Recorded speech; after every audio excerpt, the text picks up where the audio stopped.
They say Christmas has a way of revealing people. Not the Christmas of church clothes and rice, but the Christmas of intentions, what people truly want, and what they are willing to pretend to be in order to get. Prosper did not know this when he boarded a flight from Western Europe back to Nigeria. All he knew was that time was moving. His airline was no longer as forgiving as before, and his mother's voice had grown heavier each time she asked, "Mom, when will I carry your child?" Prosper, true to his name, had prospered in all things. Money was no longer a problem. Life had been kind. He was tall, dark-skinned, well-built, with a calm confidence that came from having seen the world beyond the red dust and village gossip. In Europe, he had worked hard, saved harder, and built a life many only dreamed of. Yet, despite the abundance, something was missing. A wife. Not just a wife, a virtuous woman. For her price is far above rubies, he often reminded himself. And where else would one find such a woman, if not in the village? That was his belief. That was his mistake. So this Christmas, Prosper returned, not as a tourist, not as a show-off, but as a man on a quiet mission. He came to Nkanu in Enugu State, his ancestral home, his mother's land, a land where people still greet elderly properly, where women cooked with patience, where values were said to be intact, or so he thought. The village received him warmly. News traveled faster than Harmattan fire, and before Prosper could settle properly, everyone knew the Oyibo man has returned. To them, Europe meant money. It meant opportunity. It meant a chance to change one's story, and suddenly, daughters appeared. Girls who had never greeted him before now smiled too easily. Girls who suddenly became church workers overnight. Girls who spoke softly, laughed politely, and pretended humility like a borrowed garment. Prosper watched quietly. At first, he was impressed. They cooked well. They spoke of God. They said all the right things about marriage, submission, and respect. But as days turned into weeks, the mask began to slip. One wanted an iPhone just to communicate better. Another needed money for a business idea that never existed. Another spoke endlessly about traveling abroad, as if marriage was merely a visa application. Tom became irritated when Prosper refused to spray money at village gathering. Others lost interest when they realized he was not desperate. Prosper began to notice something unsettling. Many of them were not bad women, but they were not good women either. They were hungry, greedy, entitled, and calculating. They had learned how to perform goodness, not live it. And it broke something in him. He remembered the words he carried in his heart. Who can find a virtuous woman? Not where, but who? As Christmas Day approached, the village was loud with celebration. Brides boiled gold glitters. Music blasts. Prosper sat outside his mother's house one evening, watching children run barefoot, laughing without worry. That was when a quiet thought settled in his spirit. Goodness is not tied to location. Virtues is not preserved by geology. And right there, before we continue this story, let me ask you reading this. How are you? How did you spend your Christmas and New Year break? Did it bring joy, reflection, or lesson? I would truly love to read your thoughts in the comment section, because sometimes stories live better when we share pieces of ourselves within them. Back to Prosper. That evening, his mother sat beside him. She had noticed his silence. "You are thinking too much," he said quietly. "I'm observing," Prosper replied. She smiled knowingly. "The village has changed. So have the people," he added. Prosper had come believing that virtue was rural, that city life corrupts women, and that distance from modernite preserved character. But Nkanu was stating him otherwise. Some hearts were loud with greed, others were quiet with resentment, and some dangerously were skilled in deception. Yet, somewhere deep inside, he sensed a truth forming. A good woman is not hidden by noise.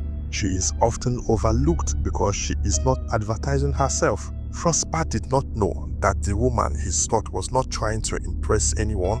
She was not positioning herself for Europe. She was not rehearsing humility for attention. She was simply living, and not necessarily in the village. As the new year approached, Prosper began to question his assumptions. Perhaps he had been looking too hard in the wrong direction. Perhaps virtue was not about accents, background, or location, but about character when no one was watching. The village had shown him the ungrateful. It had exposed the greedy. It had revealed those who pretend to be good girls. But it had also prepared his eyes. Because before you find a virtuous woman, you must first learn to see clearly. And Prosper was finally learning how to look. The Christmas sun had barely risen over Nkanu when another family returned to the village. This time with noise, color, and quiet tension under beneath laughter. The family of Okonkwo had arrived. Okonkwo was a man well known in the community, not because he was the richest, but because he was respected. Years back, he had moved his family to the city in search of greener pasture. Like many others, Christmas was the only season that pulled him back to the land of his fathers.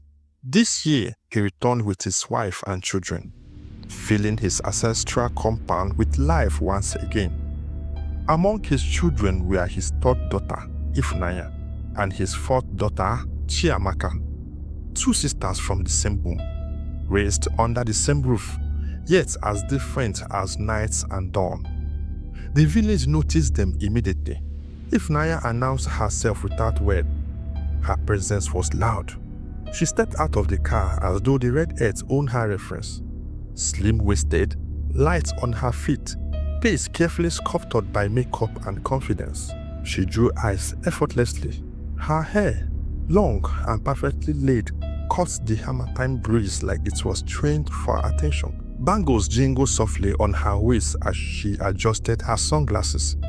At 25, Ifunanya had mastered the art of beauty and entitlement.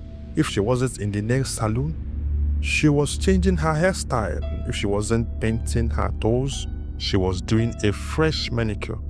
She disliked stress, avoided work, and believed suffering was for people who had failed in life. Patience was not her virtue, admiration was. She believed beauty should be rewarded. Chiamaka, on the other hand, almost went unnoticed.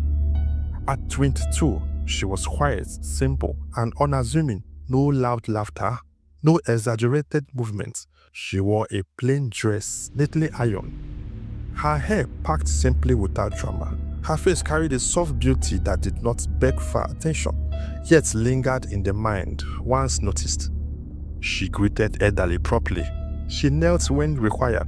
She smiled without calculation. Chiamaka was contented with what she had. She did not complain. She did not compete. She worked quietly alongside her mother, helping in the kitchen, sweeping the compound, fetching water without being asked. And that alone made her an enemy. Ifunanya did not like Chiamaka, not because Chiamaka offended her, but because Chiamaka was. There is a kind of hatred that comes not from wrongdoing, but from contrast. Chiamaka's patience exposed Ifunanya's arrogance. Her humility made Ifunanya's pride louder. Her willingness to work silently judged Ifunanya's laziness without words. "Why are you always acting like a village girl?" Ifunanya snapped one afternoon as Chiamaka returned from the stream with a bucket of water. Chiamaka said nothing. She only sat the bucket down gently. Silence irritated Ifunanya more than insult ever could. That same evening, the village square rang with activity. Christmas celebrations were in full swing. Drums echoed, laughter filled the air, and the conversation overlapped like woven threads. Prosper was there. He stood a little away from the crowd, dressed simply, observing, as he had learned to do. His eyes moved slowly, not hurriedly by excitement. He noticed the loud ones first, as everyone always did, and then he noticed Ifunanya. She laughed too loudly.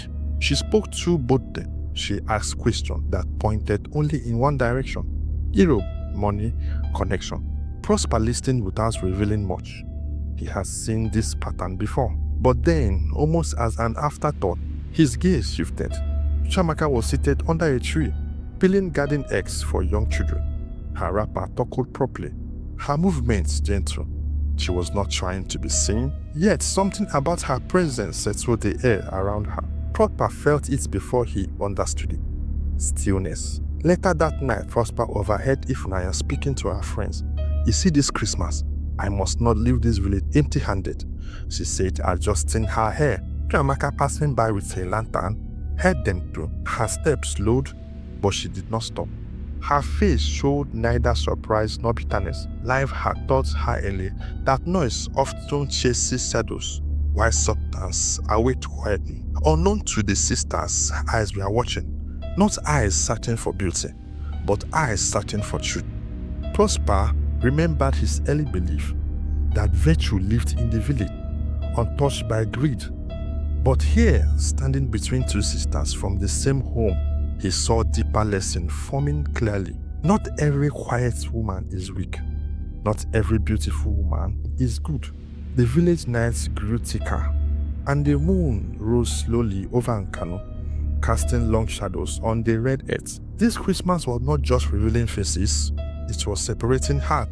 And Prosper had no idea yet that the greatest test of discernment was just beginning.